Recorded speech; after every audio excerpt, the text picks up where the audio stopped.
Hello साथीहरु, यहाँहरुलाई FTandPK च्यानलमा हार्दिक स्वागत गर्न चाहन्छु। मैले आज हजुरहरुलाई एउटा क्रस पकेट भएको प्यान्ट प्लाजो कसरी कटिङ गर्ने भन्ने विषयमा चाहिँ डिटेल बाइ डिटेल जानकारी दिन गइराखेको छु। च्यानलमा पहिलोपटक हुनुहुन्छ भने सब्स्क्राइब गर्नु होला। साथीहरु, यो भिडियोलाई सुरुदेखि अन्तिमसम्म स्किप नगरी हेर्नु होला। ल त साथीहरु, सुरु गरौँ।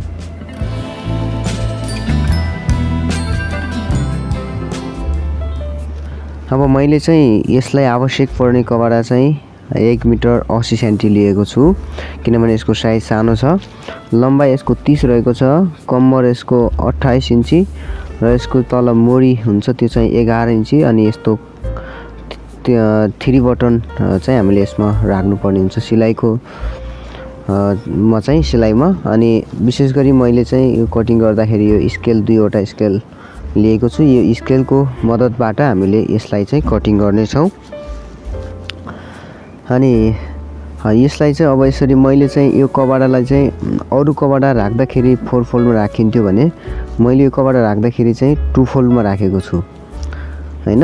भनेपछि प्यान्ट जसरी राखिन्छ त्यसरी नै यसलाई राखिन्छ। यसको चाहिँ इलास्टिक पनि हामीले पछाडी राख्नु पर्ने हुन्छ है। मैले चाहिँ माथि चाहिँ इलास्टिक राख्नको लागि कपडा यो एक्स्ट्रा मार्जिन राखेको छैन, किनभने हामीले इलास्टिक अलग्गै राख्नु पर्ने हुन्छ। अनि यसको लम्बाइ चाहिँ 30 इन्ची थियो, 30 इन्ची मैले लिएको छु। यसमा प्लस हामीले 2 इन्ची जस्तो हामीले मार्जिन दिनुपर्ने हुन्छ फोल्डिङको लागि, तलको फोल्डिङको भागको लागि। माथि इलास्टिकको लागि भने हामीले यसमा चाहिँ कुनै फोल्डिङको लागि कपडा राख्न आवश्यक छैन। मैले यहाँदेखि तल 2 इन्ची राख्छु यसरी। अनि यसरी चाहिँ अब यसलाई चाहिँ राखिसकेपछि यसको अब यसको आसनको भाग चाहिँ कसरी लिने भन्दाखेरि 10 इन्ची जति हामीले आसनको भाग लिँदा हुन्छ, किनभने हामीलाई 2 इन्ची जति हामीले माथि इलास्टिक हाम्रो प्लस हुन आउँछ। अनि अब यसको चाहिँ हामीले यो चाहिँ यहाँनिर चाहिँ विशेष गरी त्यो कम्मर जुन 28 थियो त्यो 28 को हिसाबले हामीले गर्न सक्छौं। अनि त्यस्तो भइसकेपछि हामीले यसमा चाहिँ अब पर अनि ओरदेखि नै सिधा गरेर सिधा पर्ने गरी हामीले एउटा सिधा मार्क दिनु पर्यो। आधा इन्ची जति हामीले एक्स्ट्रा लिनु पर्ने हुन्छ यसरी। अनि त्यसपछि चाहिँ अब हाम्रो कम्मर चाहिँ 28 इन्ची छ। अनि जस्तै कि 28 इन्ची कम्मर रहेको छ, यसलाई चाहिँ हामीले 4 मा डिभाइड गर्नुपर्छ। 28 4 मा भाग गर्दाखेरि 7 हुन्छ। 7 चौका 28। अनि 7 चौका 28 हुन आएको छ, त्यही म यहाँ राख्छु।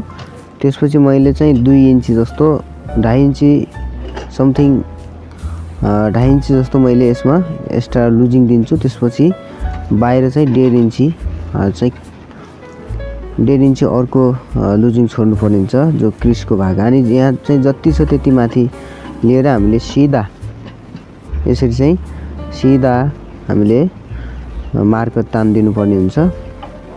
यो तरिकाले हामीले यहाँनिर चाहिँ आक्षेप तरिकाले यसलाई बनाइसकेपछि यसको 20 सेन्टर निकाल्नु पर्ने हुन्छ। यसरी वारी सेन्टर, वारीको किनारदेखि यसरी 20 सेन्टर निकाल्ने। अनि यो जति छ त्यति नै तल मोरीमा पनि हामीले लिएर पेस्ट गर्ने। त्यसपछि अब यसलाई चाहिँ हामीले लाइन खिचौं। त्यसपछि अब यसको मोरी चाहिँ 11 इन्ची छ। अनि यो 11 इन्चीलाई हामीले डिभाइड गर्नुपर्ने हुन्छ। जस्तै कि 11 को भागा 2 गर्यो 5.5 हुन्छ। अनि 5.5 लाई पनि भागा 2 गर्नुपर्ने हुन्छ। 11 लाई भागा 2 गर्यो 5.5, 5.5 लाई भागा 2 गर्दाखेरि कति हुन्छ हो यसरी फिता फोल्ड गरेर तपाईले राख्न सक्नुहुन्छ। यसरी यता र यता चाहिँ यस्तो दुईटा मिलाएर 5.5 हुनु पर्यो है त, 20 सेन्टरबाट यता उता मिलाएर। अनि त्यसपछि अब यसमा चाहिँ हामीले नर्मल यसरी यो राउन्ड शेप स्केलबाट प्यान्ट कटिङ गर्ने स्केलबाट हामीले यसलाई चाहिँ राउन्ड शेप दिन सक्छौं। अनि भिडियो चाहिँ कस्तो लाग्यो, मन परेको छ भने एक लाइक गर्न भने नछुटाउनु होला। च्यानल पहिलोपटक हुनुहुन्छ भने सब्स्क्राइब गर्नु होला। अब यहाँनिरको चाहिँ पकेटको भाग भनेको 2.5 इन्ची जस्तो लिने र 7 इन्ची जस्तो यसको लम्बाइ लिने। अनि मैले कटिङ गरिदिहालेँ यसरी। अब यसको सेम प्यान्ट जस्तै कटिङ हुन्छ, तर अब यसको पछाडिको पार्ट पनि हामीले काट्नुपर्छ। यसको माथि इलास्टिकमा चाहिँ हामीले इलास्टिक छुट्टै कपडामा अट्याच गरेर हाल्नुपर्छ। यसको सिलाइको भिडियो पनि मैले चाहिँ राख्ने छु, तपाईहरुले कमेन्ट गर्नुभयो भनेदेखि चाहिँ, अनि सिलाइको भिडियो राख्यो भने सायद तपाईहरुलाई पर्फेक्ट यो चाहिँ थाहा पाउनुहुन्छ कसरी काटिँदो रहेछ भन्ने कुरा। अब यसरी चाहिँ हामीले यो सिधा कपडालाई जुन कपडाबाट फ्रन्ट काटेको थियो त्योभन्दा जस्तो यता साइडको कपडा बचेको हुन्छ, त्यसरी म्यानेज हुने गरी तपाईले कपडा राख्नु होला। अनि मैले चाहिँ यसरी अब कपडा राखिसकेको छु। अनि त्यसपछि चाहिँ हामीले यसमा चाहिँ यस्तो प्रकारले यता पनि सिधा लाइन तानौं र यसको यहाँ तल आसनको भागमा पनि, त्यसपछि तल मोरीमा पनि हल्का यो मोरीको कपडा चाहिँ देखेको छैन, तर जसरी यो अगाडि काटिएको छ त्यस्तै तरिकाले हो। अनि यसमा यस्तो प्रकारले शेप दिने।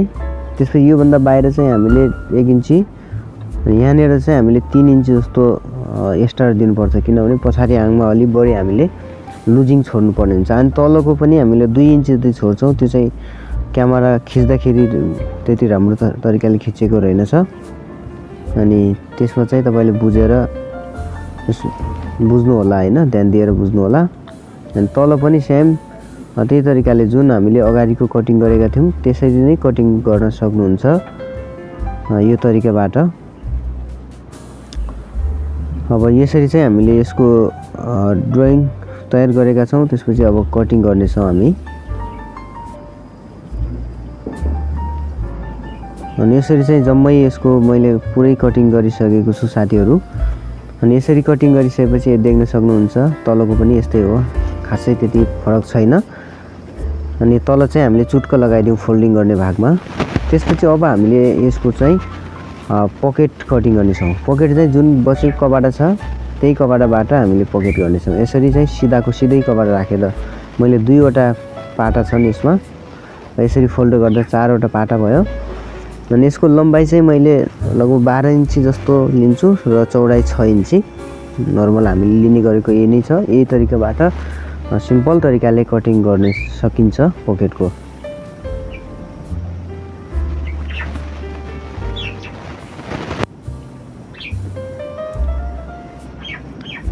अब यसरी चाहिँ यसलाई कटिङ गरिसकेपछि जस्ट यसमाथि हामीले यसको फ्रन्ट पार्ट अथवा अगाडिको पल्लालाई हामीले यसमा राखेर त्यसपछि यसको चिन्ह उठाउने छौं, यसको सिलाउनलाई सजिलो होस् भनेर।